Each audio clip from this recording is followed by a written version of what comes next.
The security monitor flickered with an image that made the night guard's coffee cup pause halfway to his lips.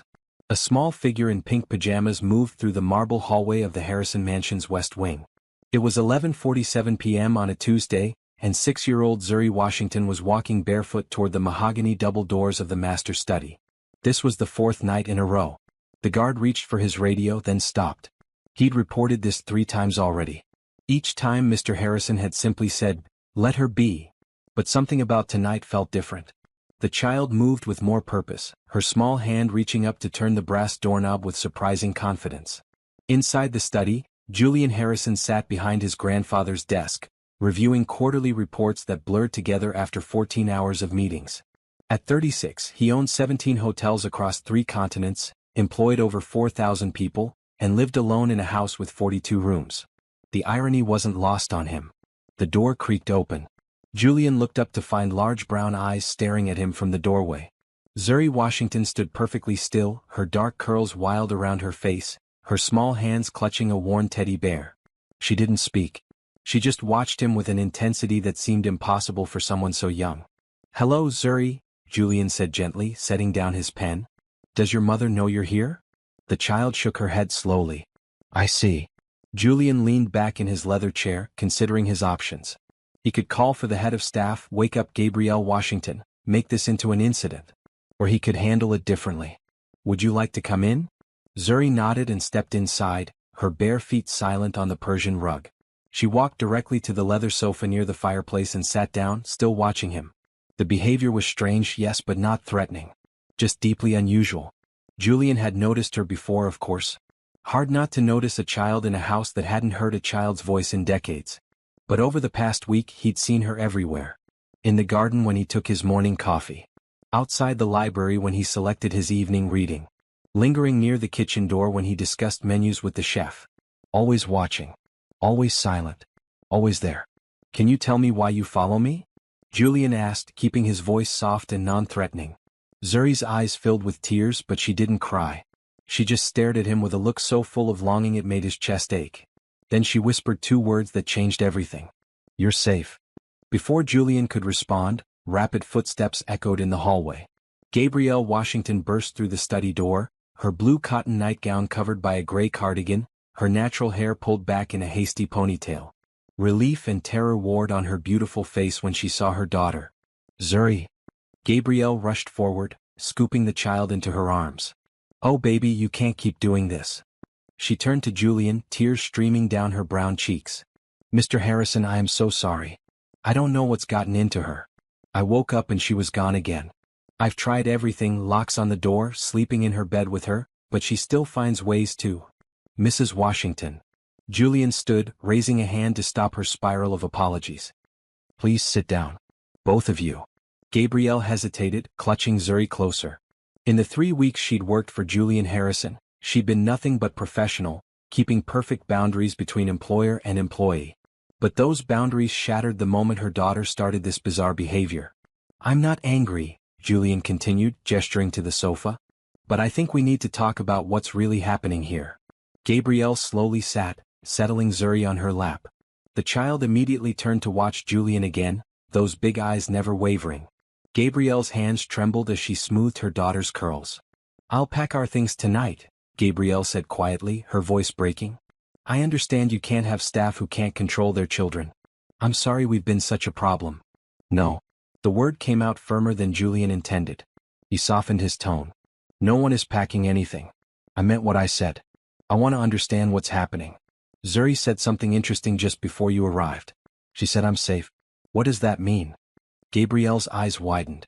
She looked down at her daughter, then back at Julian. "She said that? She actually spoke to you?" "Yes." "What? Doesn't she usually talk?" "She does, but..." Gabrielle's voice caught. "She hasn't said much since her father died 2 years ago. She talks to me sometimes but rarely to anyone else. If she spoke to you, that means..." She trailed off, tears flowing freely now. Julian felt something shift in his chest. He'd lost his own father 5 years ago, understood the weight of that absence. But for a child so young, for silence to become a shield against grief, that spoke to a pain he couldn't fully imagine. "How did he die?" Julian asked gently. "If you don't mind me asking." "Car accident." Gabrielle wiped her eyes with the back of her hand. Drunk driver. One moment Marcus was coming home from work, the next moment police were at my door. Zuri was 4. She watched me fall apart, watched me struggle to keep us fed and housed. She became so quiet, so careful, like she was afraid of making things worse. Julian nodded slowly, pieces of the puzzle clicking together. And now she follows me around this house late at night because I'm safe. Safe from what, I wonder? I don't know. Gabrielle held her daughter tighter. I truly don't know. But I promise you, Mr. Harrison, it will stop. I'll find a way to make it stop. What if I don't want it to stop? Both Gabrielle and Zuri looked at him with identical expressions of confusion. Julian stood and walked to the window, looking out at the moonlit gardens. This house is too big for one person. It's too quiet. Too empty. I bought it thinking I'd fill it with family someday, but that hasn't happened. Maybe. He turned back to face them. Maybe Zuri sees something here that I've been blind to. Maybe what she needs and what I need aren't so different. I don't understand, Gabrielle whispered. I'm offering you a different arrangement. Not employer and employee, not master and servant. Something more like family sharing a space. Julian returned to his desk, leaning against it casually. Zuri can have free access to the common areas of the house during reasonable hours.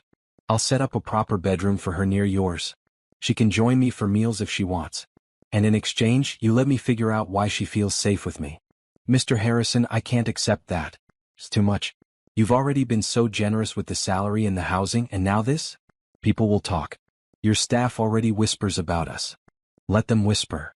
Julian crossed his arms. I'm offering because I want to, not because I have to. And I'm asking you to accept not as charity, but as something that might help all of us. Can you do that?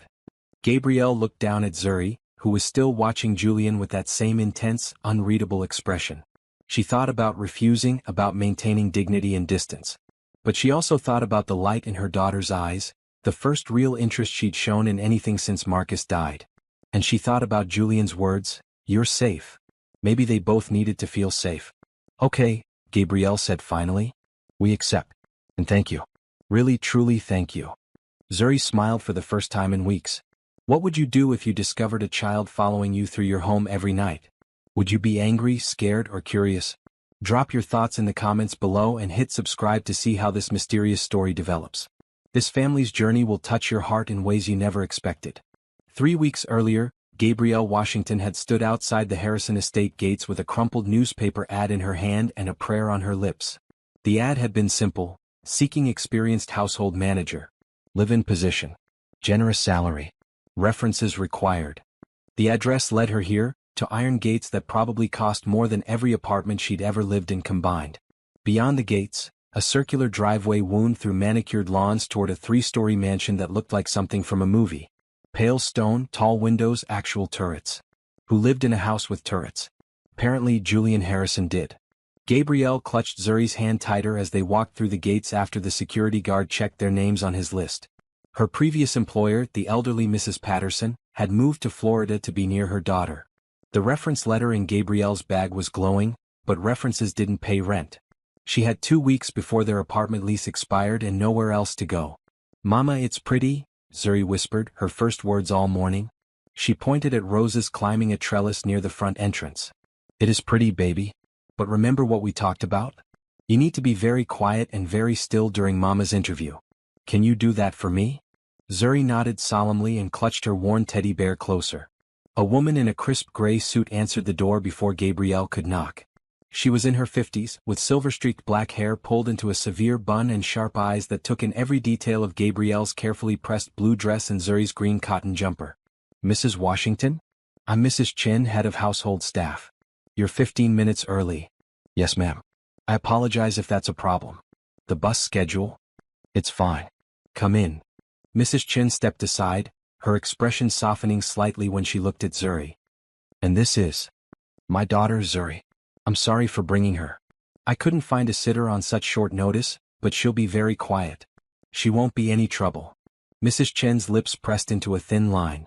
I see. Well, come along. Mr. Harrison is expecting you in the morning room. The foyer alone was bigger than Gabrielle's entire apartment. Black and white marble floors stretched beneath a crystal chandelier that caught the morning sunlight streaming through tall windows. A curved staircase swept upward to the second floor, its dark wood banister gleaming with polish. Paintings lined the walls, real oil paintings, not prints. Gabrielle had cleaned houses for 8 years, ever since Marcus died, and her office job salary hadn't been enough. She'd seen wealth before. But this was different. This was money that didn't just buy things, it bought silence and space and time. Mrs. Chen led them through a series of hallways to a bright room overlooking the gardens. White furniture, soft yellow walls, and windows that seemed to bring the outside in. Julian Harrison stood near one of those windows, his back to them, phone pressed to his ear. "I don't care what the Tokyo office thinks," he was saying, his tone firm but not harsh. "The renovation delays are unacceptable. Find out what the actual problem is, not the diplomatic version. I'll call back in an hour." He ended the call and turned, and Gabrielle's first thought was that he looked tired. Her second thought was that he looked kind. His dark blonde hair was slightly messy, his blue eyes had shadows beneath them, and his smile when he saw Zuri was genuine. "You must be Mrs. Washington," Julian said, walking over with his hand extended. "And who is this?" "My daughter Zuri. I apologize for bringing her. It won't happen again if you hire me." "Why wouldn't it happen again?" Julian crouched down to Zuri's level. "Hello Zuri. I'm Julian. That's a nice bear you have." Zuri didn't respond, just pressed closer to her mother's leg. Julian didn't seem bothered by the silence.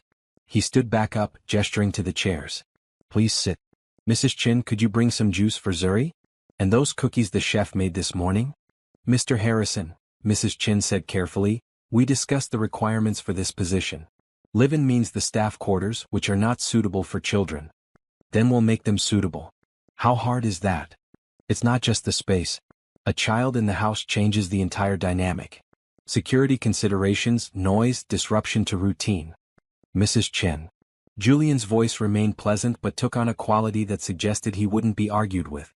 "Please bring the juice and cookies. We'll discuss logistics later." Mrs. Chen's jaw tightened, but she nodded and left. Gabrielle felt her chances at this job sliding away. No employer wanted to deal with a child, no matter how well behaved. She should have lied, should have said Zuri would stay with family. "Mrs. Washington," Julian said, sitting across from her, "tell me about your previous employment." Gabrielle steadied her voice and launched into her prepared speech. 8 years of experience, excellent references, training in household management, cooking, organization. She'd managed Mrs. Patterson's home for 4 years, everything from daily cleaning to coordinating contractors for renovations. "And why did that position end?" Julian asked. "Mrs. Patterson moved to Florida. She would have taken me with her, but..." Gabrielle glanced at Zuri. "Zuri's father is buried here. We can't leave him behind." Something shifted in Julian's expression. Understanding maybe. Or recognition of shared grief. "I lost my father 5 years ago," he said quietly. "Cancer. I inherited this house and his business and had no idea what to do with either one. I still come down here sometimes and expect to see him reading the newspaper. I'm sorry for your loss. And I'm sorry for yours." Julian leaned forward, resting his elbows on his knees. "Here's the situation, Mrs. Washington. I need someone who can manage this house properly. Mrs. Chin is excellent at staff coordination, but I need someone who can make this place feel less like a museum and more like a home. Someone who can plan dinners that aren't formal nightmares, manage the household accounts, coordinate repairs and renovations, and generally make sure I don't die of loneliness in 42 rooms." Gabrielle blinked. "That's very honest. I'm too tired to be anything else. This house is too big. I'm gone half the year for business, and when I'm here, I rattle around like a marble in a jar. I bought it thinking I'd need the space someday, but that hasn't happened yet, and in the meantime it's just empty. Your daughter wouldn't be disrupting anything because there's nothing to disrupt." Mrs. Chin returned with a tray holding juice in a crystal glass and chocolate chip cookies on fine china. She set it on the small table near Zuri, who looked at her mother for permission before reaching for a cookie. "Go ahead, baby," Gabrielle said softly. Julian watched Zuri take a tiny bite, her eyes widening at the taste. "Mrs. Washington, I'm offering you the position. Salary is $75,000 a year, plus room and board for both of you. Full benefits, health insurance for weeks paid vacation. You'll have Sundays off and alternate Saturdays. The staff quarters have 3 bedrooms, a small kitchen, and a living area. We'll set up one room as Zuri's bedroom, one as yours, and one as an office for household management." Gabrielle's mind reeled at the numbers. 75,000? She'd been making 32,000 at her last job. That was more than twice what she'd hoped for, enough to save to build a future for Zuri, to stop living paycheck to paycheck. That's too generous, she heard herself say. The standard salary for this position is maybe $50,000. Standard doesn't account for the isolation of this location or the fact that you'd be on call most of the time I'm in residence. It also doesn't account for having your daughter here, which I'm sure adds complexity to your life. I'm offering what I think is fair. Mr. Harrison, Mrs. Chen interjected. Perhaps you should discuss this with your legal team before making such an offer. My legal team can draw up the contract tomorrow. Mrs. Washington, do you want the job? Did she want it? She wanted to cry. She wanted to fall to her knees and thank him. She wanted to ask what the catch was because nobody offered this kind of life-changing opportunity without strings attached. But she looked at Zuri, who was carefully eating her cookie and looking at Julian with curious eyes. She thought about their apartment with its leaky ceiling and loud neighbors. She thought about the stack of past-due bills in her purse. She thought about Marcus, who would want her to give their daughter every possible chance at a better life. Yes, Gabrielle said. I accept. And thank you. You won't regret this. I promise you won't regret this. I'm sure I won't. Can you start next Monday? That gives you a week to handle your current living situation. Monday is perfect. Julian stood, offering his hand again. Gabrielle shook it, feeling the warmth and firmness of his grip. This was really happening. They were really going to be okay. One condition, Julian added. Zuri stays in the staff quarters unless invited elsewhere. This is still my home and I need my privacy maintained. Is that understood? Completely understood. She won't be any trouble, Mr. Harrison. I promise. Julian smiled. Call me Julian when it's just staff. The Mr. Harrison thing makes me feel ancient. As Mrs. Chen led them back through the mansion toward the exit, Gabrielle squeezed Zuri's hand. We're going to be okay, baby, she whispered. Everything's going to be okay now. Zuri looked back over her shoulder at the morning room, where Julian had returned to his phone call. She didn't say anything, but something in her expression made Gabrielle's heart twist. Her daughter was looking at the billionaire the way she used to look at her father. Gabrielle told herself it meant nothing. Zuri was just curious about the nice man who'd given her cookies. It was natural. It was innocent. It was fine. She had no idea that 3 weeks later, that curiosity would turn into something no one could explain. By the end of her second week, Gabrielle had established a rhythm at the Harrison estate. She woke at 6, got Zuri dressed and fed, then managed the household staff schedules while Zuri colored in their small living room. The staff quarters were nicer than anywhere they'd lived before. Clean carpet, fresh paint, new furniture that didn't sag or creak. Mrs. Chen had been coolly professional but not unkind, showing Gabrielle where everything was kept and how Julian preferred things organized. Julian himself was gone most of that first week, traveling to inspect one of his hotels in Singapore. The house felt even emptier without him, staff moving through rooms like ghosts maintaining a shrine. When he returned Sunday evening, Gabrielle had dinner waiting: roasted chicken with herbs, garlic potatoes, green beans. Simple food, the kind Mrs. Patterson had taught her to make properly. Julian ate in the formal dining room alone, as apparently was his custom.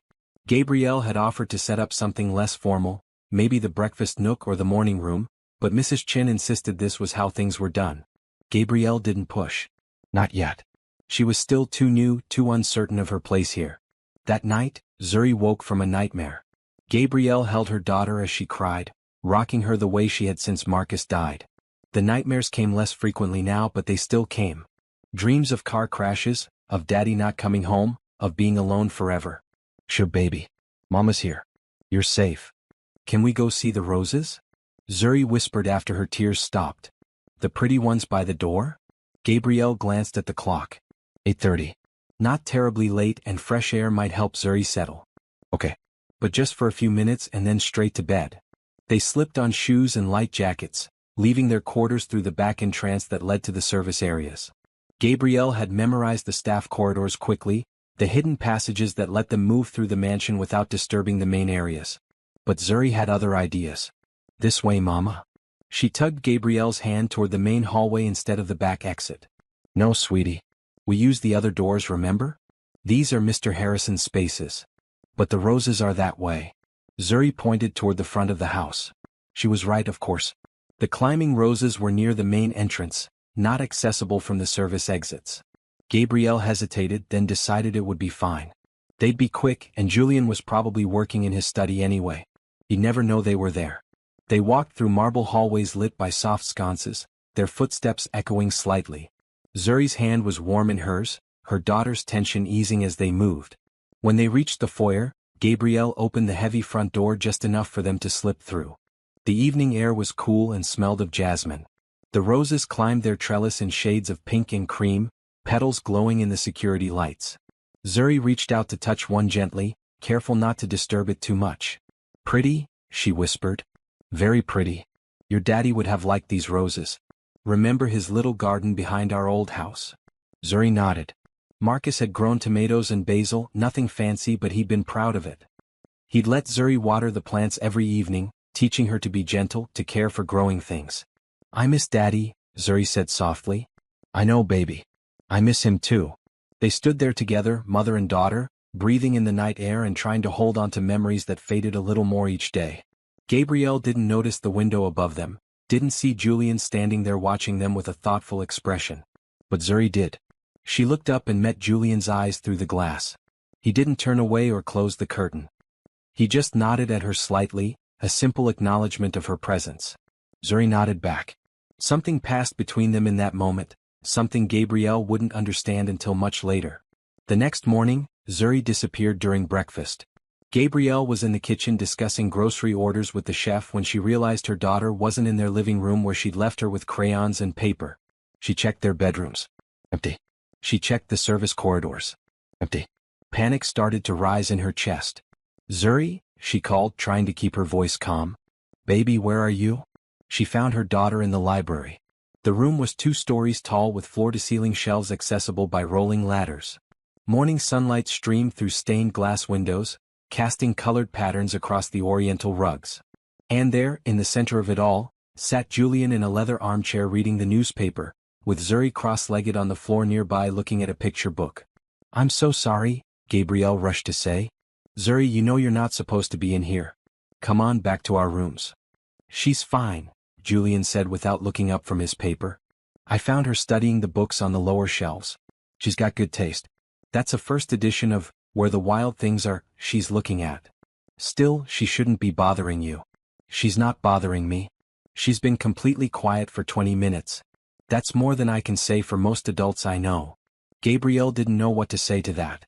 She stood uncertainly in the doorway while her daughter continued to turn pages carefully, as if the book was precious. Which, given what Julian said about first editions, it probably was. "Does she read yet?" Julian asked, finally looking up. "Some. She knows her letters and can sound out simple words. We read together every night before bed." "That's good. Important." He folded his newspaper and set it aside. "My father read to me every night when I was young. Made me love books. Best gift he ever gave me." Zuri looked up at Julian with those big serious eyes. "My daddy read to me too. Before he died." The room went very still. Julian's expression softened in a way Gabrielle hadn't seen before. "What did he read to you?" "Stories about princesses. And dragons. And brave knights. Those are good stories. Would you like to borrow that book? You can take it back to your room if you promise to be careful with it." Zuri's eyes widened. "Really? Really? Books are meant to be read, not just sit on shelves." "What do you say, Zuri?" Gabrielle prompted. "Thank you, Mr. Julian." He smiled. "Just Julian is fine." That became the pattern. Every morning, Zuri would slip away while Gabrielle was busy with household tasks. And every morning, Gabrielle would find her daughter somewhere near Julian. In the library. In the garden where he drank his coffee. Outside his office door. The child never interrupted, never demanded attention. She just wanted to be near him. The staff started to talk. Gabrielle heard the whispers in the kitchen, caught the sideways glances in the hallways. Mrs. Chun pulled her aside after a week of this behavior.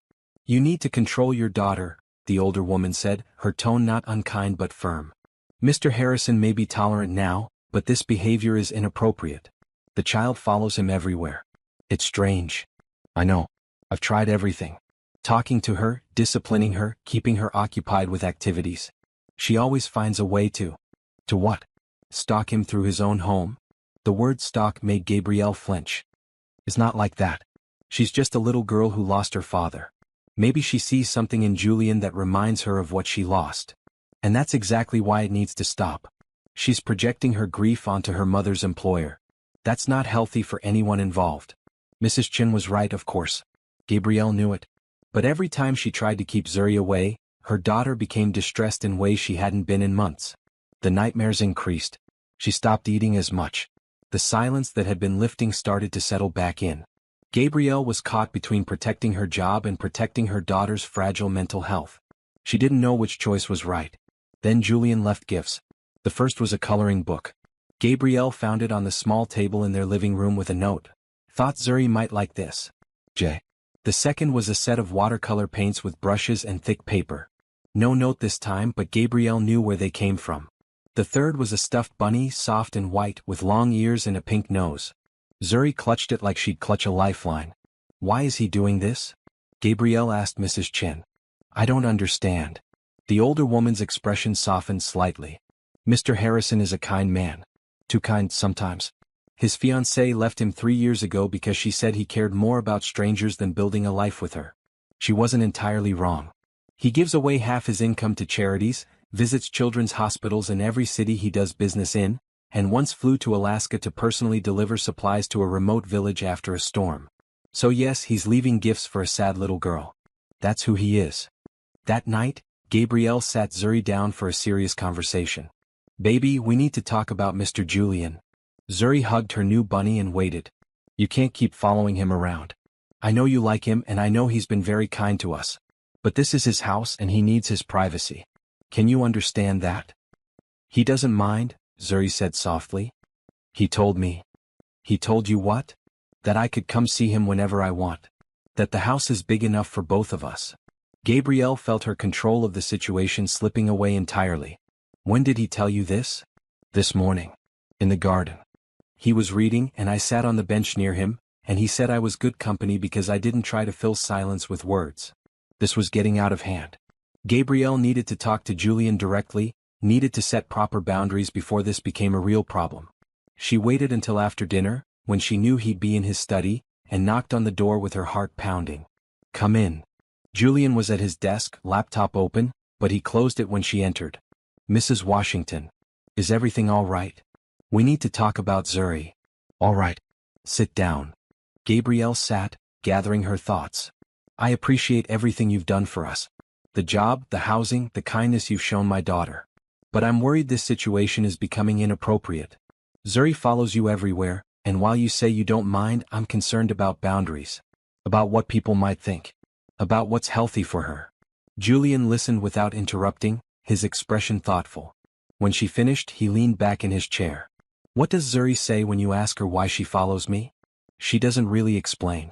She just says you're safe or that she likes being near you. It's like... Gabrielle struggled for words. It's like she's looking for something she lost and she thinks she might find it with you. And that bothers you? It terrifies me. What happens when we have to leave? Or when you get tired of having a 6-year-old shadow? She'll be devastated. She's already lost her father. I can't let her lose another person she's attached to. Julian was quiet for a long moment. Then he said something that surprised her. What if she doesn't have to lose anyone? What if I don't get tired of it? You say that now, but... Mrs. Washington, Gabrielle, I'm going to tell you something I don't tell many people. This house is a prison made of marble and money. I bought it thinking I'd fill it with family, with children running through these halls and laughter echoing off these walls. But that didn't happen. My fiancé left. My friends are too busy with their own lives. My father is dead. And I sit in this study every night wondering what the point of all this is. He stood and walked to the window, the same window where he'd watched her and Zuri with the roses. Then this little girl shows up and follows me around without asking for anything, without expecting anything. She just wants to be near me. Do you know how rare that is? How precious. I'm not bothered by it. I'm grateful for it. Gabrielle felt tears prick her eyes. But what if it's not healthy for her? What if she's confusing you with her father? Then we help her understand the difference. But we don't have to do that by pushing her away. We can do it by being present, by being honest, by letting her grieve and heal in whatever way she needs to. That's very generous of you, Gabrielle said carefully. But I'm still her mother. I'm still responsible for making good decisions for her. Of course you are. And if you decide she needs to stop spending time with me, I'll respect that. But I'm asking you to consider that maybe this is good for both of us. Maybe we're helping each other in ways that aren't obvious yet. Gabrielle looked at this man, this billionaire who could have anything he wanted but seemed so genuinely lonely, and made a decision that would change all their lives. Okay. But if I see any sign this is hurting her, we stop immediately. Agreed. Agreed. She left his study feeling like she'd just made a deal with consequences she couldn't predict. But sometimes she thought you had to take a leap of faith. Sometimes kindness and hope had to lead the way, even when the path ahead wasn't clear. The gifts didn't stop. If anything, they increased, but they changed in nature. Instead of toys and books, Julian started leaving experiences. "Good morning," he said one Saturday when he found Zuri watching him tend to the rose garden. "Want to help?" Zuri nodded enthusiastically. Julian handed her a pair of small gardening gloves that appeared to be exactly her size. "You'll need these. Roses have thorns and we wouldn't want you getting hurt." He showed her how to deadhead the spent blooms, how to check for pests, how to water at the base without getting the leaves wet. Zuri absorbed every word with intense concentration, her small hands careful and precise. Gabrielle watched from the kitchen window, her heart doing complicated things in her chest. This was the most animated she'd seen her daughter since Marcus died. Zuri was talking, asking questions, even laughing when a butterfly landed on her glove. "Your daughter is a natural," the chef commented, following Gabrielle's gaze. "And Mr. Harrison looks happy. I haven't seen him smile like that in years." "How long have you worked here?" Gabrielle asked.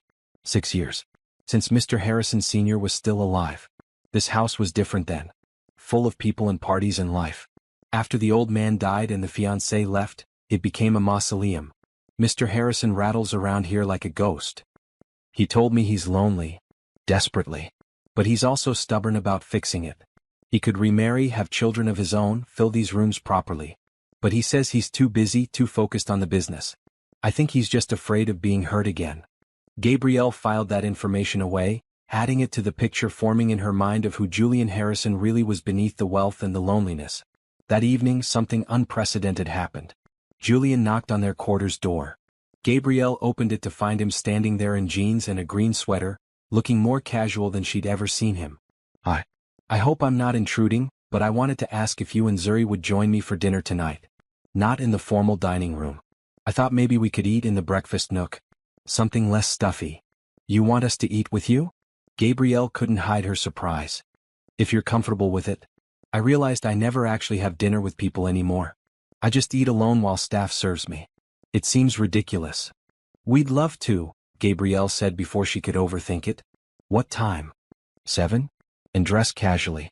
This isn't a formal thing. At 7, they gathered in the breakfast nook, a cozy room with windows overlooking the garden and a round table that sat 6 comfortably. The chef had prepared pot roast with vegetables, comfort food instead of the elaborate courses Julian usually received. Zuri sat between Gabrielle and Julian, her feet swinging beneath the table, her eyes wide at being included in something so grown-up.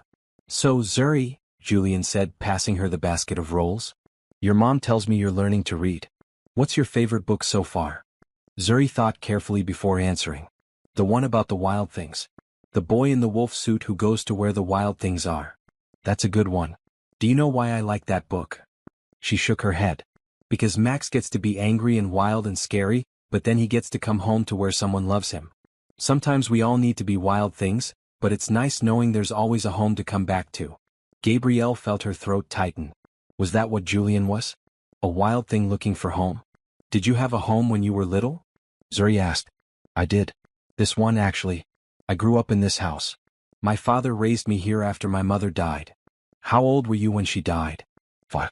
"Not much younger than you are now." Zuri processed this information with the seriousness of someone who understood loss intimately. "Do you remember her?" "A little. I remember her voice. Her laugh. The way she smelled like vanilla because she loved baking. My father kept pictures everywhere so I wouldn't forget her face. Mama keeps pictures of my daddy. So I won't forget." "That's very smart of your mama."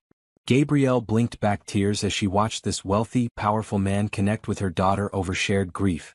There was no pretense here, no condescension. Just honest conversation between two people who understood what it meant to lose someone precious.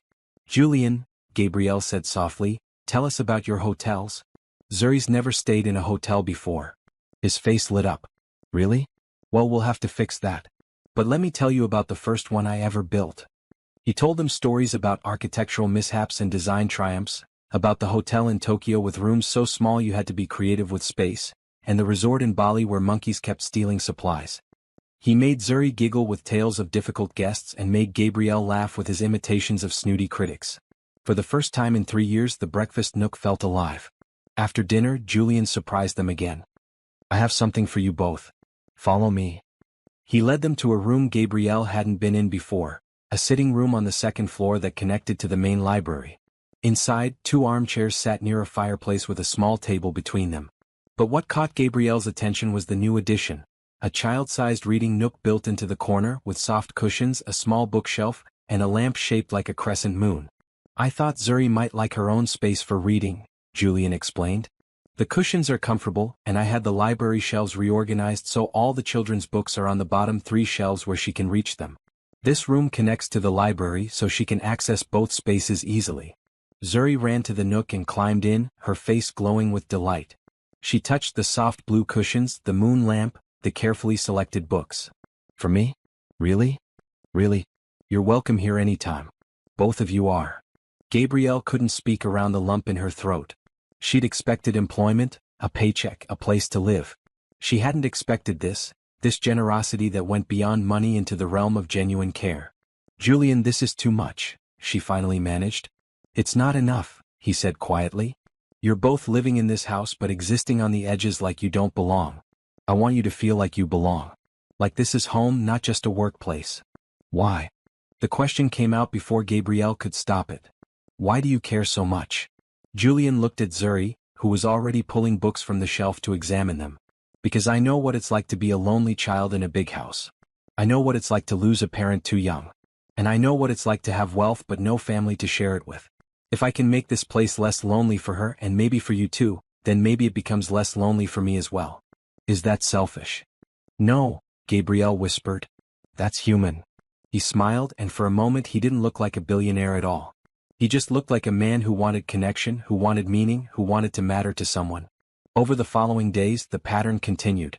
Julian sought them out instead of waiting for Zuri to follow him. He asked Gabrielle's opinion on household matters, actually listening to her ideas about making the mansion feel more lived in. He played chess with Zuri in the library, teaching her the moves with endless patience. "Your daughter is smart," he told Gabrielle one afternoon. "Really smart. She sees patterns in the game that some adults miss. Her father was smart too. A software engineer. He would have been proud to see her learning chess. Tell me about him. Marcus, right?" They were in the garden, watching Zuri hunt for ladybugs in the flowers. Gabrielle found herself telling Julian things she hadn't told anyone. How Marcus made her laugh. How he'd proposed during a rainstorm because he couldn't wait for perfect weather. How he'd been so excited when they found out about Zuri, reading parenting books and building a crib with his own hands. "He sounds like a good man," Julian said. "He was. The best. Which makes it so hard that he's gone. Zuri deserved more time with him. I deserved more time with him." "You did. Death isn't fair that way. It takes people before we're ready, before they've had enough time to do everything they wanted to do." "Is that how you felt when your father died?" "Yes. He had so many plans. Places he wanted to visit, grandchildren he wanted to meet. Cancer doesn't care about plans."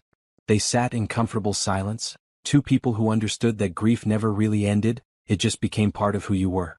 And somehow, that shared understanding made everything else easier. That night, after Zuri was asleep, Julian offered something that would change everything.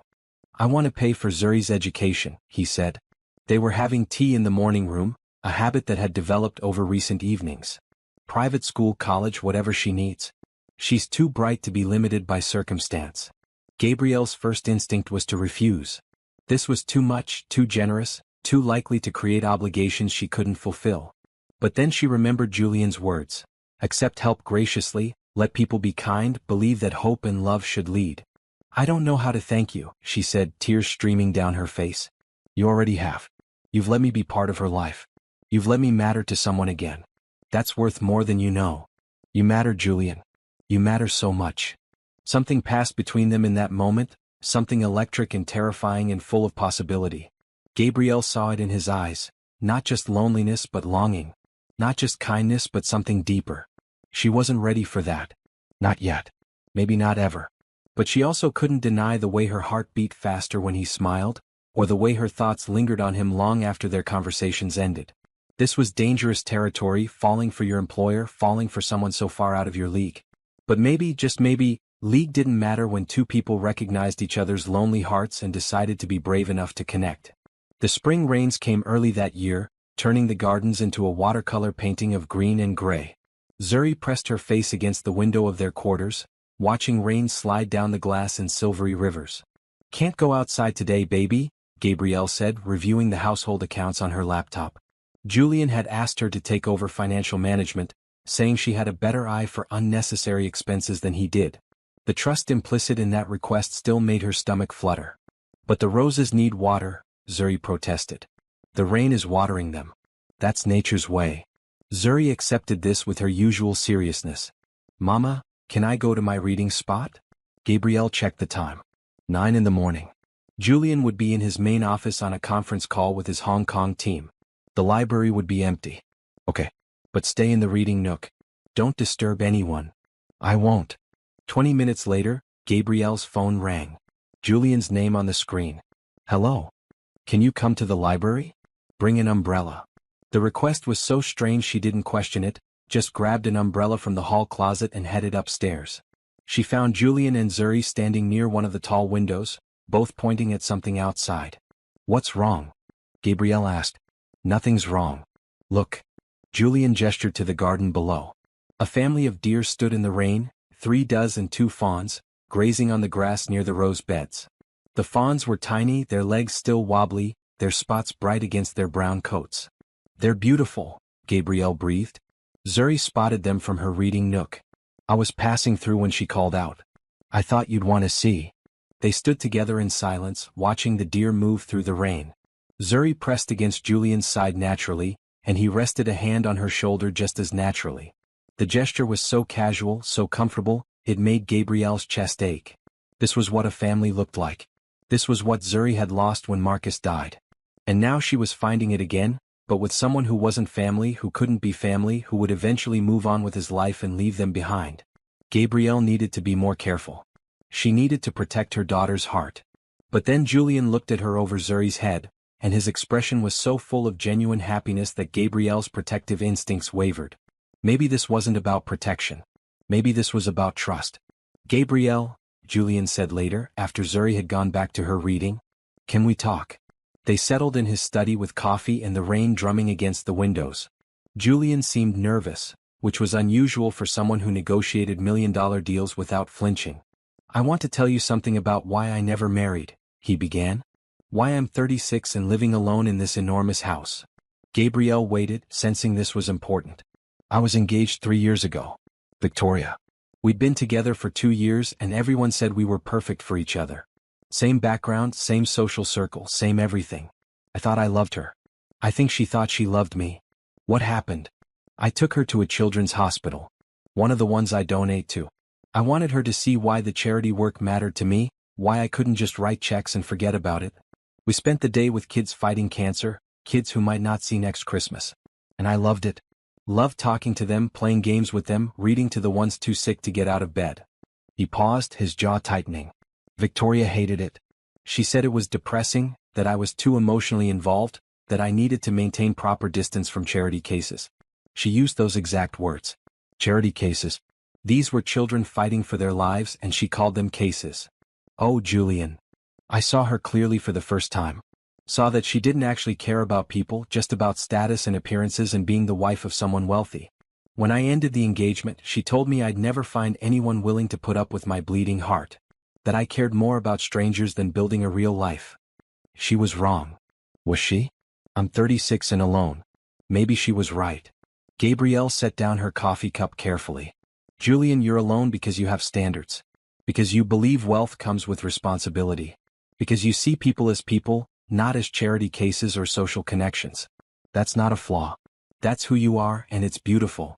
His eyes met hers with an intensity that made her breath catch. "You really believe that?" "I know that. I see it every day in how you treat Zuri, how you treat me, how you treat everyone in this house. You're a good man. The fact that Victoria couldn't see it says everything about her and nothing about you. I'm telling you this because I need you to understand something. When I offered you this job, when I welcomed Zuri into my home, it wasn't charity. It was selfish. I needed you both here. I needed to remember what it feels like to matter to someone, to have people in my life who see me as a person instead of a bank account. We do see you. We see you very clearly. The air between them felt charged with possibility. Gabrielle knew she should leave, should maintain professional distance, should protect them both from the complications that would come from crossing this line. But she didn't move. Gabrielle, Julian said softly, I need to tell you something else. Okay. I'm starting to have feelings for you that go beyond employer and employee. I'm trying to be appropriate, trying to respect boundaries, but every time you smile at me or laugh at my jokes or talk to me like I'm a real person, I fall a little bit more. And I needed you to know that even though I'm terrified it will make everything weird between us. Gabrielle's heart hammered against her ribs. She thought about all the reasons this was a terrible idea. The power imbalance. The risk to her job. The danger of Zuri getting more attached. The inevitable heartbreak when reality set in. But she also thought about the way Julian made her feel seen for the first time since Marcus died. The way he treated her daughter with genuine care. The way he'd been nothing but honest and kind and real with her. Julian, she said carefully, I need to be honest too. I'm scared. I'm scared of losing this job, losing this home, losing the security you've given us. But I'm more scared of letting myself feel things for you and then having it fall apart. Zuri's already attached to you. If this goes wrong, she loses another person she cares about. I know. That's why I'm telling you now before things get more complicated. You get to decide what happens next. If you want to keep things professional, I'll respect that completely. If you want to explore this, we do it slowly and carefully with Zuri's well-being as the priority. And if you want to leave, I'll help you find another position and give you the best references you've ever seen. No pressure. No expectations. Just honesty. Gabrielle took a deep breath, thinking about Marcus, about the life she'd lost, about the possibility of building something new. She thought about Zuri's face when Julian taught her chess, about the reading nook built just for her daughter, about the way this house had started to feel like home. I want to explore this, she said quietly. But slowly. Very, very slowly. Julian's face broke into the most genuine smile she'd ever seen. Slowly works for me. I've got time. What does slowly mean to you? Gabrielle needed clarity, needed boundaries. It means we keep doing what we're doing. Dinners together. Conversations. Getting to know each other as people, not roles. And when we're both ready, maybe we add in some elements that are clearly romantic. Like actual dates. Dates? Gabrielle tested the word. I haven't been on a date in 8 years. I haven't been on a real one in 3. We'll figure it out together. They sat in comfortable silence, the rain creating a cocoon of intimacy around them. Gabrielle thought about texting her best friend Rachel, who lived 2 states away now but still kept in touch. Rachel would tell her she was crazy. Rachel would remind her that billionaires didn't fall for their housekeepers except in romance novels. But this wasn't a novel. This was real life, with real feelings and real risks and real possibilities. Can I ask you something? Gabrielle said. Why me? You could date anyone. Literally anyone. Why are you interested in the woman who cleans your house and can barely afford her daughter's shoes? Julian's expression turned serious. Because you see me, Gabrielle. Really see me. Not the money or the house or the business success. You see the lonely man who sits in this study every night wondering what the point of it all is. You see the person who still misses his father. You see the human being underneath everything else.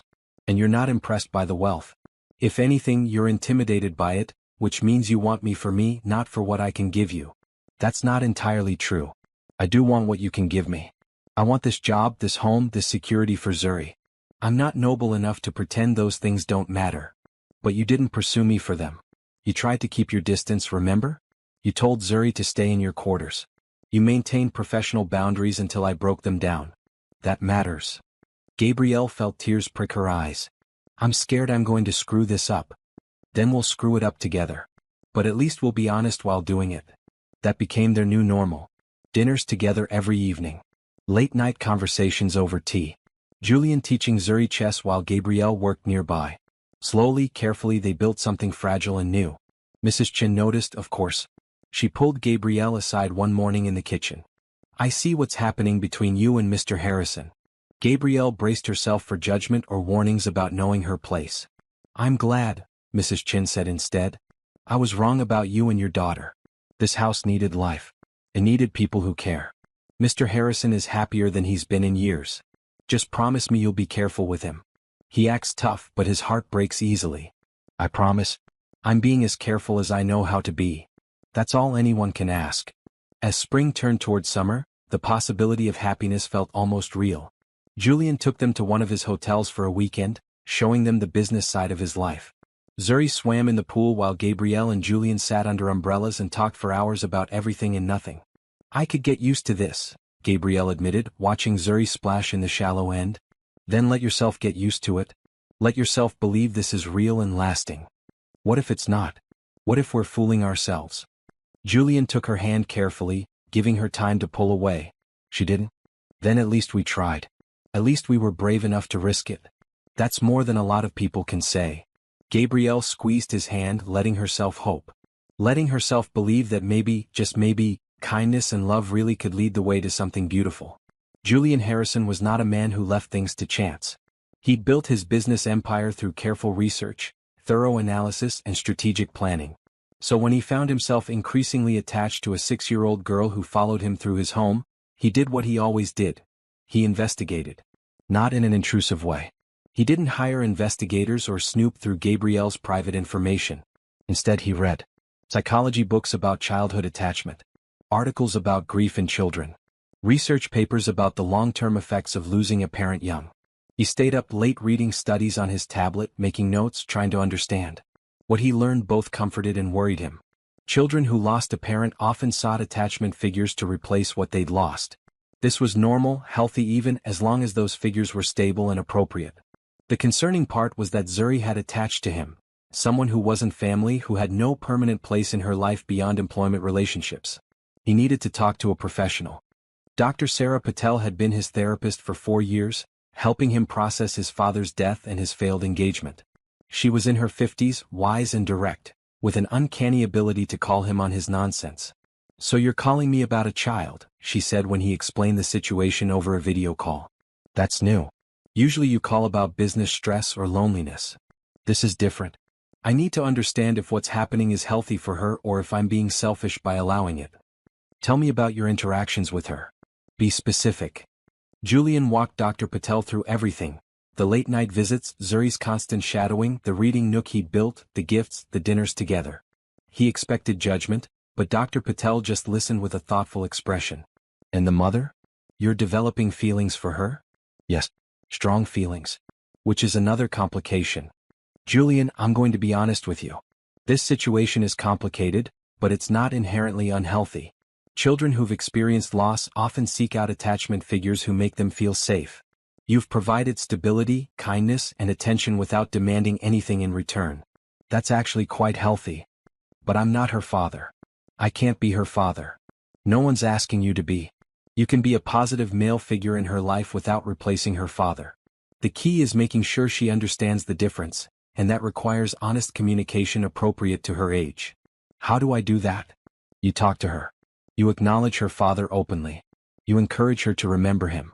You make it clear that you're not trying to replace anyone, you're just adding to her life. And you make sure she knows you're not going anywhere. That last part hit Julian hard. What if I can't promise that? What if things don't work out with Gabrielle? What if she decides to leave? Then you maintain a relationship with the child if possible. You don't just disappear from her life because the romantic relationship failed. That's the commitment you need to think carefully about before going any further. After the call, Julian sat in his study thinking. Could he really commit to being in Zuri's life permanently, regardless of what happened with Gabrielle? That was a level of responsibility he hadn't considered. It meant Zuri stopped being just the daughter of someone he was interested in and became someone he had a direct obligation to. It felt right. Scary but right. He decided to take Dr. Patel's advice and talk to Zuri directly. He found her in the library, arranging books by color on her small shelf. "That's a good organization system," he said, sitting in one of the armchairs nearby. "Can I talk to you about something important?" Zuri climbed into the chair opposite him, sitting cross-legged like a tiny adult. "Okay. I've noticed you spend a lot of time with me. Following me around, joining me in different rooms. Can you tell me why?" Zuri thought carefully, her face serious. "You're like Daddy. But not Daddy." "What do you mean?" "You read the same way. You laugh the same way. You smell like the same soap. When I'm near you, I remember Daddy better." Julian's heart cracked. "Do you remember your daddy?" "Some things." His voice is getting fuzzy in my head. "Mama plays videos sometimes, but it's not the same." But when I'm with you, I can remember better. Is that bad? No, sweetie. That's not bad at all. But I want you to understand something. I'm not trying to be your daddy. Your daddy was special and no one can replace him. I'm just Julian and I like spending time with you. Is that okay? Can I still come see you? Even if you're not daddy? Of course. Anytime you want. But I want you to know that even if your mama and I become closer, I'm still not replacing your daddy. I'm just adding to your family. Does that make sense? Zuri nodded slowly. Like how mama's friend Rachel is part of our family even though she's not related? Exactly like that. Family can be people who choose to love each other, not just people who are related by blood. Do you choose to love us? The question was so direct, so honest it took Julian's breath away. Yes. I choose to love you and your mama. Very much. Good. We choose you too. Just like that, with the simple logic of a child, the most complicated question in Julian's life was resolved. He'd been chosen. They'd chosen each other. Whatever came next, they'd face it as a family. He started being more intentional about honoring Marcus Washington's memory. He asked Gabrielle for photos and created a digital frame that rotated through pictures of Marcus and Zuri together. He placed it in Zuri's room so she could see her father every day. You didn't have to do this, Gabrielle said, tears streaming down her face as she looked at the frame. I know. But Zuri needs to remember him. And I need her to know I'm not trying to erase him or replace him. He's part of her story, which means he's part of our story now. That night, Zuri fell asleep holding the frame, her small face peaceful in a way Gabrielle hadn't seen in years. Julian also started building structured time with Zuri. Chess lessons every Tuesday evening. Garden work every Thursday morning. Saturday afternoon reading sessions. It gave Zuri predictability and showed her that his presence in her life wasn't random or temporary. You're really good at this, Gabrielle told him one evening. The parenting thing. Have you considered having children of your own? I've considered it. But the thought of doing it alone, through surrogacy or adoption, always felt incomplete. I wanted to share it with someone. Build a family together. Is that what we're doing? Building a family? I hope so. If you want that.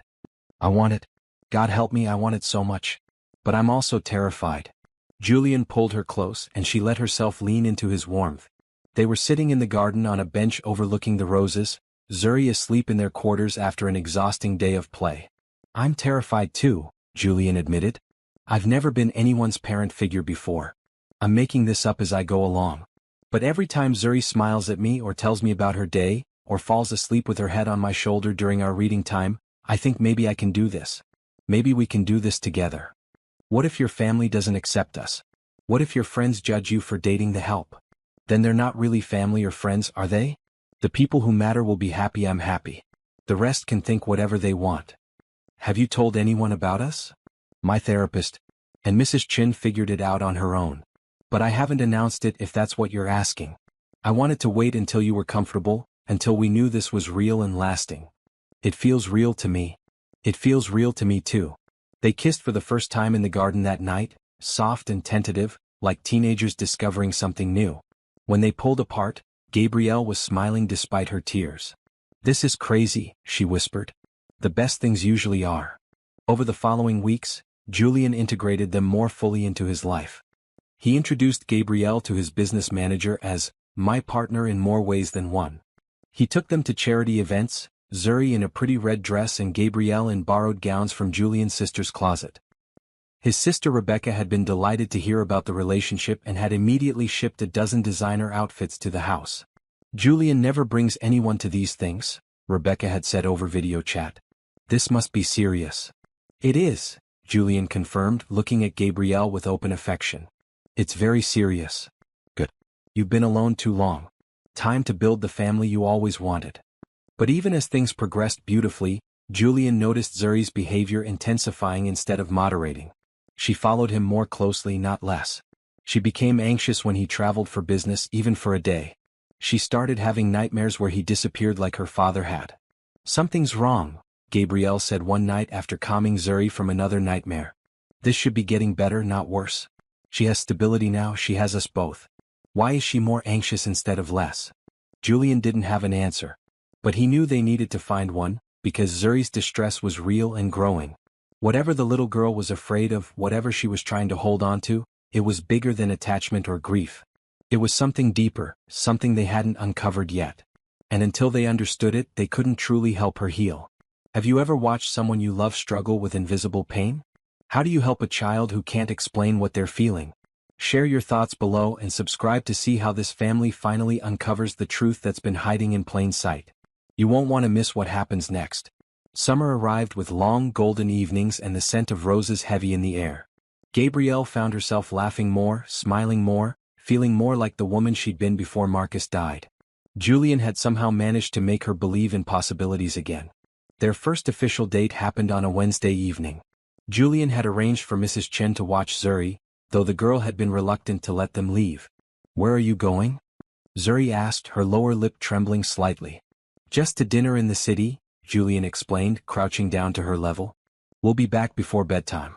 Mrs. Chen is going to make popcorn and let you watch a movie. That sounds fun, right? But what if you don't come back?" The fear in her voice was real and raw. Gabrielle started to cancel, started to say they could go another time, but Julian handled it differently. "Zuri, I need you to listen to me. I will always come back. Always. Do you know why?" "Why?" "Because I love you and your mama, and people who love each other don't just disappear. Your daddy didn't choose to leave you. That was an accident, something terrible that happened that no one could control. But when people choose to be in your life, when they promise to stay, they keep that promise. I'm promising you right now, I will always come back. Always. Always." Zuri thought about this, then nodded slowly. "Okay. But you have to pinky promise." Julian extended his pinky solemnly, and Zuri wrapped her tiny finger around his. "Pinky promise. The most unbreakable kind of promise there is." He kept his word. They returned before 8, finding Zuri asleep on the couch with Mrs. Chen reading nearby. Julian gently carried the girl to her bed while Gabrielle thanked Mrs. Chen profusely. "That child adores him," Mrs. Chen said quietly. "And he adores her right back. Whatever you two are building here, it's good. Don't let fear ruin it." The dates became regular. Sometimes fancy restaurants in the city. Sometimes simple picnics in the garden. Sometimes just walks through the neighborhood after Zuri was asleep, talking about dreams and fears and everything in between. Julian told Gabrielle about his mother, who died of an aneurysm when he was 5. One minute she was making breakfast, the next she was on the floor and my father was screaming for help. I didn't understand what happened. I kept asking when she'd wake up. "I'm so sorry. No child should have to see that. It shaped everything about how I see the world. How quickly things can change. How fragile life is. Maybe that's why I'm so careful about protecting the people I love now." "Is that why you give so much to charity? To children's hospitals and family services?" "Partly. But also because I have so much and it seems wrong not to share it. My father taught me that wealth comes with responsibility. That we're only temporary caretakers of these resources." Gabrielle loved discovering these pieces of who Julian really was. The man who visited children's hospitals incognito. The man who set up college funds for staff members' children. The man who read philosophy books before bed and made terrible puns that somehow still made her laugh. But she also shared pieces of herself she'd kept hidden. Her childhood in a small town in Georgia. Her dreams of being a teacher before finances forced her into housekeeping. Her love of painting, abandoned when Marcus died because she couldn't find beauty in anything anymore. "Show me," Julian said one evening. "Show you what?" "Your paintings. You mentioned you kept some in storage." "Julian, they're not good. I'm not some undiscovered artist. I just like painting. I don't care if they're good. I want to see them because they're part of you." So Gabrielle retrieved the 3 paintings she'd stored in their quarters. A sunset over water, a child's face in profile, a garden in full bloom. She'd painted them years ago before Zuri was born, when she'd had time for such things. Julian studied them carefully, his expression serious. "These are beautiful.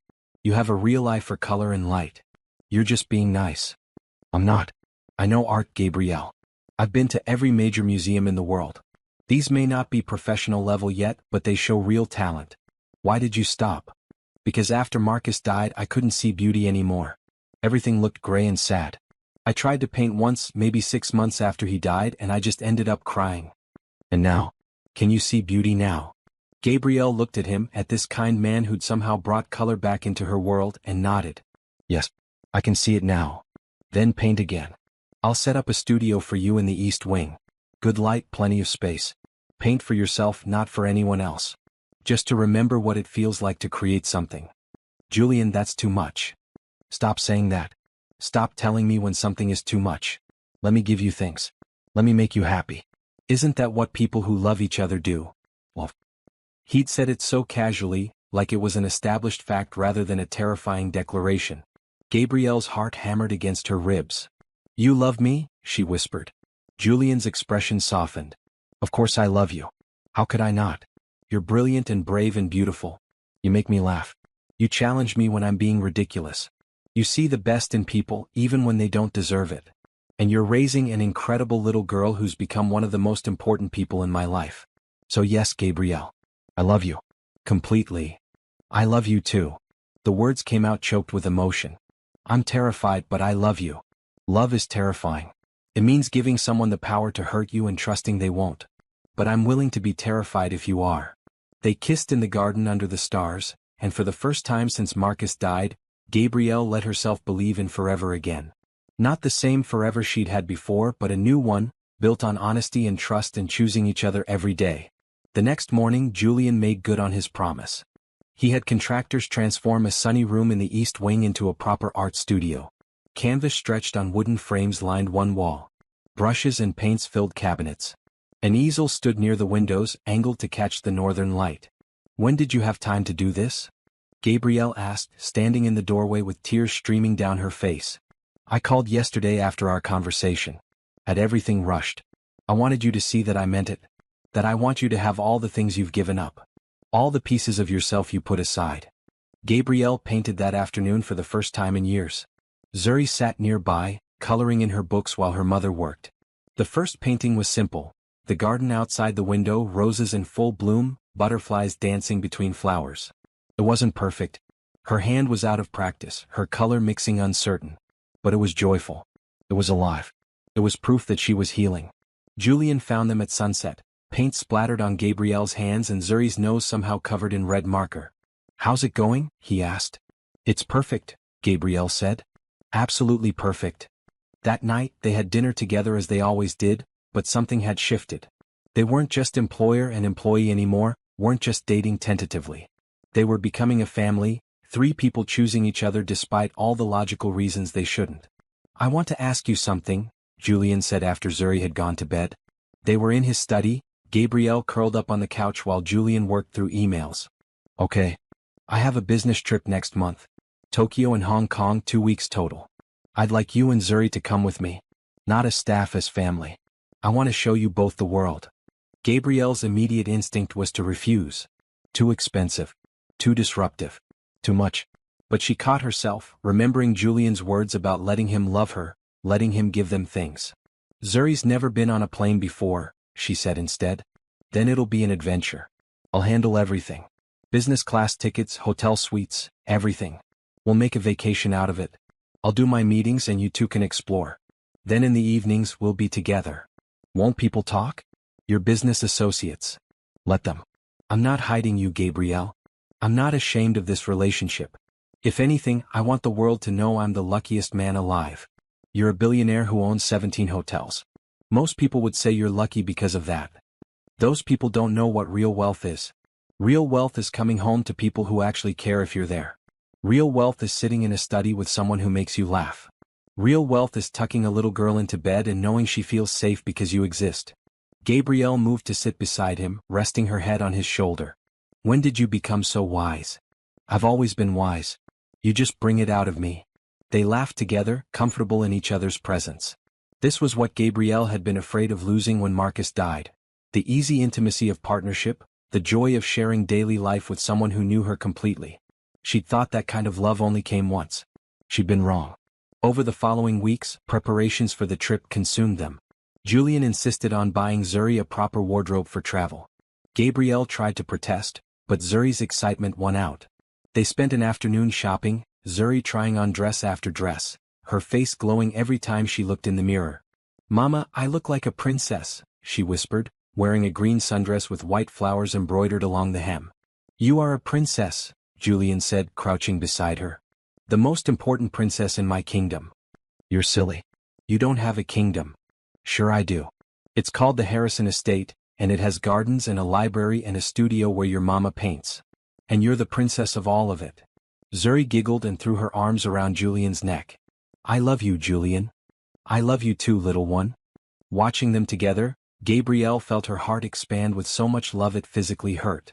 This was her family now. Not the one she'd planned for, not the one she'd lost, but the one she had. And it was enough. More than enough. It was everything. Everything changed on a Tuesday afternoon when Gregory Blackwell showed up at the Harrison estate.